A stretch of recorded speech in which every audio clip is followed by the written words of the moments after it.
ದೇವರ ಪರಿಶುದ್ಧ ನಾಮಕ್ಕೆ ಸ್ತೋತ್ರ ಉಂಟಾಗ್ಲಿ. ನಿಮ್ಮೆಲ್ಲರಿಗೆ ನನ್ನ ಯೇಸುವಿನ ಅತಿಶ್ರೇಷ್ಠ ನಾಮದಲ್ಲಿ ನಾನು ವಂದಿಸ್ತೇನೆ. ಈ ಉದಯಕಾಲ ಸಮಯದಲ್ಲಿ ನಾನು ಹೃದಯಪೂರ್ವಕವಾಗಿ ನಿಮ್ಮನ್ನು ಸ್ವಾಗತಿಸ್ತೇನೆ. ಇವತ್ತಿನ ಒಂದು ವಾಕ್ಯದ ಭಾಗಕ್ಕಾಗಿ ಈ ವಾಕ್ಯವನ್ನು ಕೇಳಿ ನಿಮ್ಮೆಲ್ಲರ ಜೀವಿತವನ್ನ ಬಲಪಡ್ಬೇಕಂತ ಹೇಳಿ ನನ್ನ ಉದ್ದೇಶವಾಗಿದೆ. ಸೊ ಪ್ರತಿಯೊಬ್ಬರು ಪ್ರತಿದಿನ ವಾಕ್ಯ ಕೇಳೋದ್ರಿಂದ ನಿಮ್ಮ ಜೀವನದಲ್ಲಿ ನಂಬಿಕೆ ಬರುತ್ತೆ. ನಂಬಿಕೆಯಿಂದ ನೀವು ನೀತಿವಂತರಾಗಿ ಜೀವನ ಮಾಡ್ಲಿಕ್ಕೆ ಸಾಧ್ಯ. ಸೊ ನೀತಿವಂತರು ಸೊ ಪ್ರತಿಯೊಬ್ಬರು ಪರಿಶುದ್ಧರಾಗಿ ಜೀವನ ಮಾಡ್ಲಿಕ್ಕೆ ಸಾಧ್ಯ. ಅದಕ್ಕೋಸ್ಕರ ವಾಕ್ಯವನ್ನು ಕೇಳಿ ವಾಕ್ಯ ಪ್ರಕಾರ ಜೀವಿಸಿ ಸೊ ನೀವು ಪ್ರತಿಯೊಬ್ಬರು ದೇವರ ಮಾರ್ಗದಲ್ಲಿ ಸೇರ್ಬೇಕಂತ ಹೇಳಿ, ದೇವರ ಸನ್ನಿಧಿಯಲ್ಲಿ ಸೇರ್ಬೇಕಂತ ಹೇಳಿ ನನ್ನ ಉದ್ದೇಶವಾಗಿದೆ. ಸೊ ಪ್ರಾರ್ಥನೆ ಮಾಡೋ ಕಣ್ಗಳು ಮುಚ್ಚಿಕೊಂಡು ನಮ್ಮನ್ನು ಬಹಳವಾಗಿ ಪ್ರೀತಿಸುವಂತ ಪರಲೋಕದ ತಂದೆಯಾದ ದೇವರೇ, ನಿಮ್ಗೆ ಸ್ತೋತ್ರ ಮಾಡ್ತೇನೆ. ಅಬ್ರಾಹಂ, ಇಸಾಕ್, ಯಾಕೋಬಿನ ದೇವರೇ, ನಿಮ್ಗೆ ಸ್ತೋತ್ರಪ್ಪ. ವಾಕ್ಯ ಹೇಳುವಾಗ ಪ್ರತಿ ಹೃದಯಗಳಲ್ಲಿ ಸಹಾಯ ಮಾಡ್ರಿ. ಪೌಲನು ಪ್ರಸಂಗ ಮಾಡುವಾಗ ಲೂದ್ದೆಂಬ ಹೆಣ್ಮಗಳ ಮನಸ್ಸು ಅಪ್ಪ ನೀವು ಯಾವ ರೀತಿಯಾಗಿ ತೆರೆಯಲ್ಪಟ್ಟಿದ್ರೆ ಈ ವಾಕ್ಯನ ಕೇಳುವಂತ ಪ್ರತಿ ಹೃದಯಗಳಲ್ಲಿ ಸಹಾಯ ಮಾಡಿ. ಕರುಣೆ ಬಗ್ಗೆ ಅಪ್ಪ ನನ್ನ ವಾಕ್ಯ ಹೇಳುವಾಗ ಅನೇಕರು ಈ ಕರುಣೆವನ್ನ ಯಾವ ರೀತಿ ಹೊಂದ್ಕೊಳ್ಬೇಕು, ಕರುಣೆ ಶ್ರೇಷ್ಠತೆ ಅಪ್ಪ ಕರ್ತನ ದೇವರು ಯಾವ ರೀತಿ ಕರುಣಿಸಿದ್ರು. ಸೊ ನಾವು ಸಹ ಒಂದು ದೇವರು ಹಾಗೆ ಕರುಣಿಸ್ಬೇಕು, ದೇವ್ರ ಮಕ್ಕಳಾಗಿದ್ದೇವೆ ಅಂತ ಎಂಬುದಾಗಿ ಈ ದಿನ ಕರ್ತನಿಗೆ ಪ್ರತಿಯೊಬ್ಬರು ವಾಕ್ಯ ಕೇಳಿ ವಾಕ್ಯ ಪ್ರಕಾರ ಜೀವಿಸುವಂತೆ ನೀವು ಸಹಾಯ ಮಾಡಿ ಅಂತ ಹೇಳಿ ನಜರೇತಿನ ಯೇಸುವಿನ ನಾಮದಲ್ಲಿ ನಾವು ಪ್ರಾರ್ಥನೆ ಬೇಡ್ತೀನಪ್ಪ ತಂದೆ, ಆಮೇನ್. ದೇವರ ಪರಿಶುದ್ಧ ನಾಮಕ್ಕೆ ಸ್ತೋತ್ರ ಉಂಟಾಗಲಿ. ನಿಮ್ಮೆಲ್ಲರಿಗೆ ನಾನು ಯೇಸುವಿನ ಅತಿಶ್ರೇಷ್ಠ ನಾಮದಲ್ಲಿ ವಂದಿಸ್ತೇನೆ. ಈ ದಿನ ದೇವರ ಒಂದು ಕರುಣೆಯನ್ನು ಹೊಂದೋದ್ರ ಬಗ್ಗೆ ನಾನು ಮಾತಾಡ್ಲಿಕ್ಕಿದ್ದೇನೆ.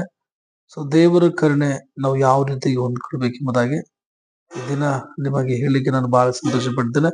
5 ವಿಷಯಗಳಿದೆ. 5 ವಿಷಯಗಳನ್ನು ಕಲಿಯೋಣ. ನಂಬರ್ 1, ಮೊದಲನೇದಾಗಿ ಕರುಣೆ ಉಳ್ಳವರಾಗಿರುವುದರ ಮೂಲಕ. ಮತ್ತೆ 5ನೇ ವಿಷಯದಲ್ಲಿ ನಾವು ಕರುಣೆ ಉಳ್ಳವರಾಗಿರುವುದರ ಮೂಲಕವಾಗಿ ನಾವು ಕರುಣೆ ನಾವು ಹೊಂದಿಕೊಳ್ಳುತ್ತೇವೆ ಅಂತ ಹೇಳಿ ಅಲ್ಲಿ ವಾಕ್ಯ ಬರಲಿಪಟ್ಟಿದೆ. ನಾವು ಎಷ್ಟು ಜನ ಕರುಣೆ ಉಳ್ಳವರಾಗಿ ಈ ಲೋಕದಲ್ಲಿ ಜೀವಿಸ್ತೇವೋ, ಭೂಲೋಕದಲ್ಲಿ ಮನುಷ್ಯರಿಗೆ ನಾವು ಕರುಣೆ ತೋರಿಸ್ತಾ ಇರ್ತೇವೋ, ಅಕ್ಕಪಕ್ಕದರಾಗ್ಲಿ ಅಥವಾ ಸ್ನೇಹಿತರಿಗಾಗ್ಲಿ, ಬಡವರಿಗಾಗ್ಲಿ, ವಿಧವರಿಗಾಗ್ಲಿ, ಅನಾಥರಿಗಾಗ್ಲಿ ಸೊ ನಾವು ಕರುಣೆ ತೋರಿಸೋದ್ರ ಮೂಲಕವಾಗಿ ಪರಲೋಕದಲ್ಲಿ ದೇವರು ಆ ದಿನ ನಮ್ಮನ್ನು ಕರುಣಿಸೋಗಿದ್ದಾರೆ. ಅಂದ್ರೆ ನಾವು ಕರುಣೆ ನಾವು ಹೊಂದ್ಕೊಳ್ಬೇಕೆಂಬುದಾಗಿ ನೋಡ್ತೇವೆ. ಎರಡನೇದಾಗಿ ಕರುಣೆಗಾಗಿ ಪ್ರಾರ್ಥಿಸೋದ್ರ ಮೂಲಕವಾಗಿ 51ನೇ ಅಧ್ಯಾಯ 1ನೇ ವಚನದಲ್ಲಿ ನೋಡ್ತೇವೆ ಪ್ರೇರೆ. ಅಲ್ಲಿ ಕರುಣೆಯನ್ನ ದೇವರ ಕರುಣೆ ನಾವು ಹೊಂದ್ಕೊಳ್ಳೋದಕ್ಕಾಗಿ ಆತನು ದಾವೀದನು ಪ್ರಾರ್ಥನೆ ಮಾಡ್ತಾ ಇದ್ದಾನೆ ಪ್ರೇರೆ.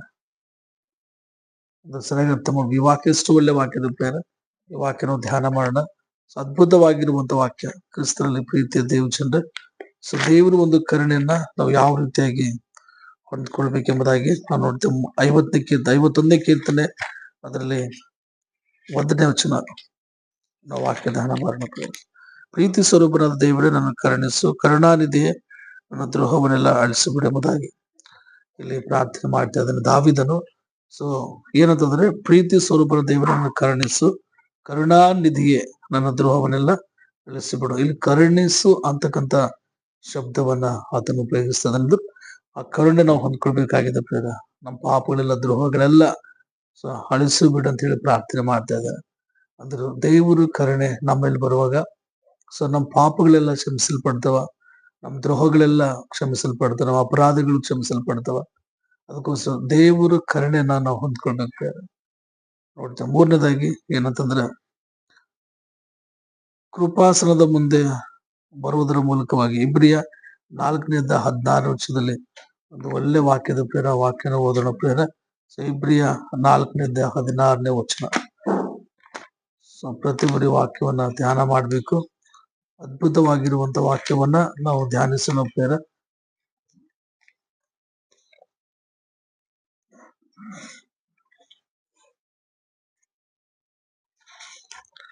ನಾಲ್ಕನೇ 16 ವಚನದಲ್ಲಿ ಈ ರೀತಿ ಬರೆಯಲ್ಪಟ್ಟಿದೆ.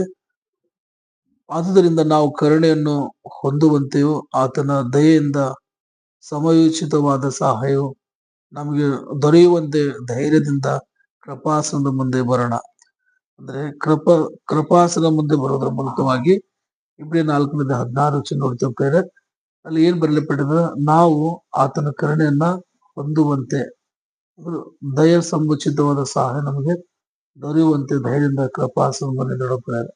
ಯಾಕಂದ್ರೆ ದೇವರು ವಾಕ್ಯ ಸ್ಪಷ್ಟವಾಗಿ ಹೇಳ್ತಾ ಇದೆ, ನಾವು ಆತನ ಕೃಪಾಸನ ಮುಂದೆ ನಿಂದಿರುವಾಗ ನಮಗೆ ದಯವನ್ನ ದೊರಕುವಂತದಾಗಿದೆ ಪ್ರಿಯರ. ಇಬ್ರಿಯ ಪುಸ್ತಕ 4:16 ಅದೇ ರೀತಿಯಾಗಿ 4ನೇ ವಿಷಯ ಅಂತಂದ್ರೆ ದೋಷವನ್ನು ಬಿಟ್ಟು ಬಿಡೋದ್ರ ಮೂಲಕವಾಗಿ ನಮಗೆ ಕರುಣೆಯನ್ನ ಹೊಂದುವಂತದಾಗಿತ್ತು. ಜ್ಞಾನೋಕ್ತಿ 28:13 ಒಂದು ಒಳ್ಳೆ ವಾಕ್ಯ ಬಲ್ಲಪಟ್ಟಿದೆ.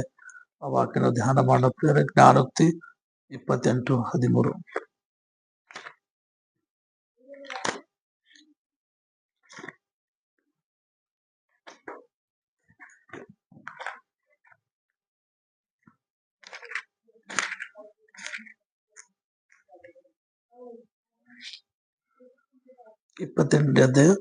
ಅದರಲ್ಲಿ 13ನೇ ವಾಕ್ಯ ಧ್ಯಾನ ಮಾಡಿ. ದೋಷಗಳನ್ನು ಮುಚ್ಚಿಕೊಳ್ಳುವವನಿಗೆ ಶುಭವಾಗದು, ಅವುಗಳನ್ನು ಒಪ್ಪಿಕೊಂಡು ಬಿಟ್ಟು ಬಿಡುವವನಿಗೆ ಕರುಣೆಯು ದೊರೆಯುವುದು. ಸೊ ಯಾರ್ಯಾರು ದೋಷಗಳು ಒಪ್ಪಿಕೊಂಡು ಆ ದೋಷಗಳನ್ನು ಬಿಟ್ಕೊಡ್ತಾರೋ ಅವರಿಗೆ ಶುಭವಾಗ್ತದೆ. ದೋಷಗಳು ಮುಚ್ಕೊಳ್ಳೋದ್ರಿಂದ ಶುಭ ಆಗುವುದಿಲ್ಲ.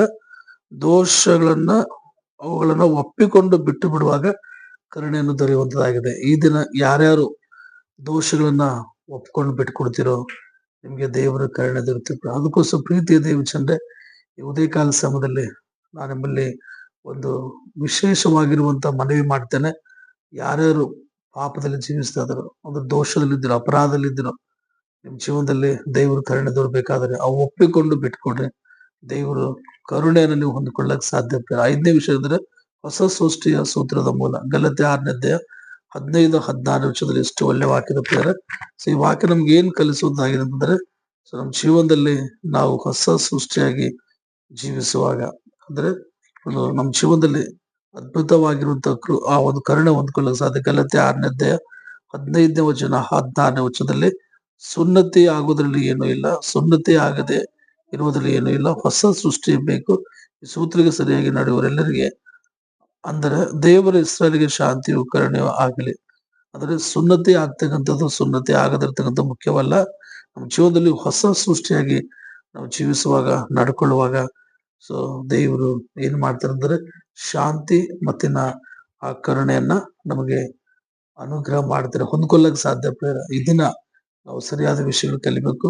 ಏನಂದ್ರೆ ಕರುಣೆ ಉಳ್ಳವರು ಕರುಣೆ ಹೊಂದೋರಂತಾಗಿ ಈ ಲೋಕದಲ್ಲಿ ನಾವು ಕರುಣೆ ತೋರಿಸಿದಾಗ ದೇವರು ನಮಗೆ ಕರುಣೆನ ತೋರಿಸ್ತಾನೆ. ಪರಲೋಕದಲ್ಲಿ ನಾವು ಹೊಂದ್ಕೊಳ್ಬೇಕದು. ಮತ್ತು ನಾವು ಕರುಣೆಗಾಗಿ ಪ್ರಾರ್ಥಿಸುವ ಮೂಲಕವಾಗಿ ನಮಗೆ ಏನ್ ಸಿಗುತ್ತೋ ಕರುಣೆ ಹೊಂದ್ಕೊಳ್ತೇವೆ. ದೇವರೇ ನಾನು ಕರುಣಿಸಿ ಎಂಬುದಾಗಿ ನಾವು ಪ್ರಾರ್ಥನೆ ಮಾಡ್ಬೇಕು. ಯಾಕಂದ್ರೆ ಭಾರತೀಯ ಹುಟ್ಟು ಕೂಡ ಆತನ ಪ್ರಾರ್ಥನೆ ಮೊರೆ ಹೋಗಿದ್ದಾನೆ. ನನ್ನನ್ನು ಕರುಣಿಸು ದಾವೀದ ಕುಮಾರನೇ ಅಂತ ಕರೆದಾಗ ಆತನ ಕರುಣೆಯನ್ನು ತೋರಿಸಿದ್ದಾನೆ. ಕೃಪಾಸನ ಮುಂದೆ ಬರುವುದರ ಮೂಲಕವಾಗಿ ನಾವೆಲ್ಲರೂ ಕೃಪಾಸನ ಮುಂದೆ ಅಂದ್ರೆ ಯೇಸು ಸ್ವಾಮಿ ಮುಂದೆ ನಾವು ಬಂದು ಜೀವಿಸುವಾಗ, ಆತನ ಮುಂದೆ ಬಂದು ನಾವು ಆತನಿಗಾಗಿ ಜೀವಿಸುವಾಗ ಆತನು ನಿಶ್ಚಯವಾಗಿ ನಮ್ಮನ್ನ ಏನ್ ಮಾಡ್ತಿರ್ತಂದ್ರೆ ನಮ್ಮ ಜೀವನದಲ್ಲಿ ಕೃಪೆಯನ್ನು ಅನುಗ್ರಹಿಸ್ತಾರೆ. ದೋಷವನ್ನು ಬಿಟ್ಕೊಳ್ಳೋರಿಗೆ ದೇವರು ಕೃಪೆ ಅನುಗ್ರಹಿಸ್ತಾರೆ. ಹೊಸ ಸೃಷ್ಟಿ ನಾವು ಹಳೆ ಜೀವಿತ ಎಲ್ಲ ಮರ್ತೋದು ಹೊಸಬರಾಗಿ ಜೀವಿಸುವಾಗ ದೇವರು ನಮ್ಮನ್ನ ಸಂಪೂರ್ಣವಾಗಿ ಕರುಣೆಯನ್ನು ತೋರಿಸುವಂತರಾಗಿದ್ದಾರೆ.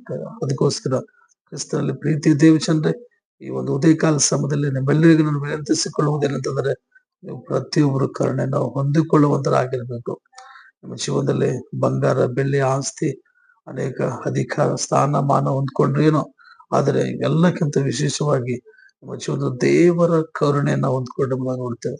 ನಾವು ನಿನ್ನೆ ದಿವಸ ನೋಡಿದ ದೇವರ ಕರುಣೆ ಶ್ರೇಷ್ಠತೆ ಅಂದ್ರೆ ನಾವು ದೇವರು ಕರುಣೆಯಿಂದಲೇ ಬದುಕಿದ್ದೇವೆ. ಎಷ್ಟೋ ಜನ ಮಣ್ಣಾಗಿ ಹೋಗ್ತಾ ಇದಾರೆ, ಎಷ್ಟೋ ಜನ ಸಮಾಧಿಯಲ್ಲಿದ್ದಾರೆ. ನಮಗಾದ್ರೂ ದೇವ್ರ ಜೀವಿತ ಸಂಖ್ಯೆಯಲ್ಲಿ ಇಟ್ಟಿದ್ದಾರೆ ಅಂದ್ರೆ ಅದು ದೇವ್ರ ಕರುಣೆಯಿಂದ. ನಿನ್ನೆ ಇವು ದೇವ್ರ ಕರುಣೆ ಹೊಂದ್ಕೊಳ್ಬೇಕಾಗಿದೆ. ಆ ಕರುಣೆ ಉಳ್ಳ ದೇವರು, ಕರುಣಿಸುವ ದೇವರು, ಆ ಕರುಣೆ ಹೊಂದ್ಕೊಳ್ಬೇಕೆಂಬುದಾಗಿ ಆತನಲ್ಲಿ ನೀವು ಹೊಂದ್ಕೊಳ್ಬೇಕಂತೇಳಿ ನಾನು ನಿಮ್ಮಲ್ಲಿ ಮನವಿ ಮಾಡಿಕೊಳ್ತೇನೆ. ಯಾಕಂದ್ರೆ ಕರುಣೆ, ದೇವರ ಕರುಣೆ ಬಹಳ ಪ್ರಾಮುಖ್ಯವಾಗಿರುತ್ತದೆ. ದೇವರ ವಾಕ್ಯನ ಆಶ್ರಯ ಮಾಡಲಿ. ಆಮೇಲೆ ಪ್ರಾರ್ಥನೆ ಮಾಡಿ ಕಣ್ಗಳು ಮುಚ್ಕೊಂಡು ನಮ್ಮನ್ನು ಬಹಳವಾಗಿ ಪ್ರೀತಿಸುವಂತ ಪರಲೋಕದ ತಂದೆ ದೇವರೇ, ಅಪ್ಪ ನಿಮ್ಗೆ ಸ್ತೋತ್ರ ಮಾಡ್ತೇನೆ, ಸ್ತುತಿಸ್ತೇನೆ, ಆರಾಧಿಸ್ತೇನೆ, ಕೊಂಡಾಡ್ತೇನೆ, ಗಣಪಡಿಸ್ತೇನೆ, ಗೌರವಿಸ್ತೇನೆ. ಎಲ್ಲ ನಾಮಗಳಿಗಿಂತ ಮೇಲಾದ ನಾಮ, ಉನ್ನತವಾದ ನಾಮ, ಅತಿಶಯ ನಾಮ, ಅತಿ ಶ್ರೇಷ್ಠವಾದ ನಾಮದಲ್ಲಿ ಪ್ರಾರ್ಥಿಸ್ತೇನೆ.